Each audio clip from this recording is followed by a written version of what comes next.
అదేవిధంగా చంద్రబాబు నాయుడు గారి ప్రభుత్వంలో 5 ఏళ్లలో ఓ పండగ వస్తే మరి పండగ కానుకలు వస్తాయేమో, అదేవిధంగా క్రిస్మస్ కానుకలు వస్తాయేమో, లేదు మరి ఇతర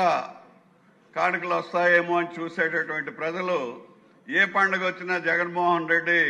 కరెంటు ఛార్జీలు పెంచుతాడేమో అనేటటువంటి భయంతో అలాంటి కానుకలు ఇస్తాడేమో అనేటటువంటి ఆలోచన ప్రతి పండగ సందర్భంలో కూడా భయపడేటటువంటి పరిస్థితి ఈ కరెంటు విషయంలో ఆ విధంగా ఆయన పాపాలన్నీ కూడా పెరిగాయని చెప్పి మీకు అందరికీ నేను మనవి చేస్తున్నాను. అదేవిధంగా ఈ ఛార్జెస్ పెంచడమే కాకుండా కరెంటు కట్లు ఎప్పుడు వస్తుందో ఎప్పుడు పోతుందో తెలియదు. మిగులు రాష్ట్రంగా ఉన్నటువంటి రాష్ట్రాన్ని మరి కరెంటు కోతలకు తీసుకొచ్చినటువంటి పాపం గత 5 సంవత్సరాల్లో మనం చూసామనేటటువంటిది కూడా ఒకసారి జ్ఞాపకం చేసుకోవాల్సినటువంటి పరిస్థితి ఉంది అధ్యక్ష. జగన్మోహన్ రెడ్డి గారు వెళ్ళిపోతూ ఎలక్షన్ ముందు ఆపినటువంటి మరి ఈ విద్యుత్ ఛార్జీల మోత ఏదైతే ఉందో దాన్ని ఎలక్షన్ల తర్వాత పెట్టుకుందామని ఆపాడు మోసం చేయటానికి. మరి ఎలక్షన్స్ తర్వాత ఆయన మోపినటువంటి ఆ ఛార్జీల్ని అప్పుడు ఉండేటటువంటి ఈఆర్సీ కానీ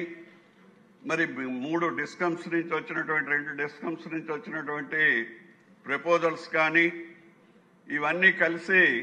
ఎన్నికలు అయిపోయిన తర్వాత ఆయన పాపాలు బయటకు వస్తే చంద్రబాబు నాయుడు గారు వీటిని ఆపి మరి 24-25లో ప్రజల మీద పడాల్సినటువంటి భారాన్ని 24-25లో 8,207 కోట్ల రూపాయలు మొన్న బడ్జెట్ నుంచి మార్చి వరకు కూడా ఇవ్వడం జరిగింది. అందువల్ల ప్రజల మీద భారం పడలేదు, విద్యుత్ ఛార్జీలు పెరగలేదు అనేటటువంటిది మనం ప్రజలకు చెప్పాల్సినటువంటి అవసరం ఉంది అని చెప్పి మీ ద్వారా మనం చేస్తున్నాను అధ్యక్ష. అదేవిధంగా 25-26లో ఆయన చేసినటువంటి పాపాల వలన మళ్లీ విద్యుత్ ఛార్జీలు 13,600 కోట్ల రూపాయలు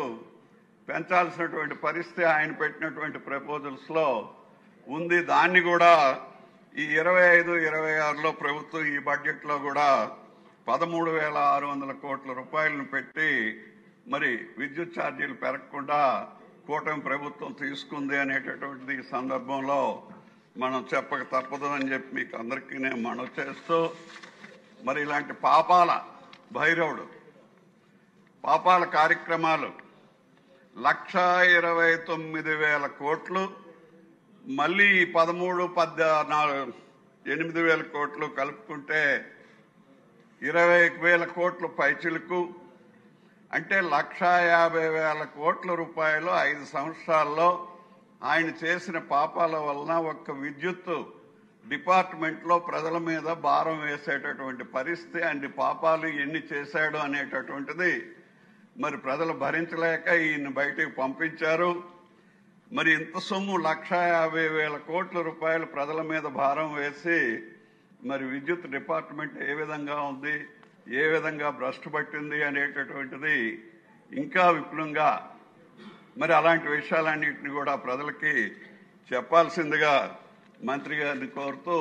మీ దగ్గర నుంచి నేను సెలవు తీసుకున్నాను.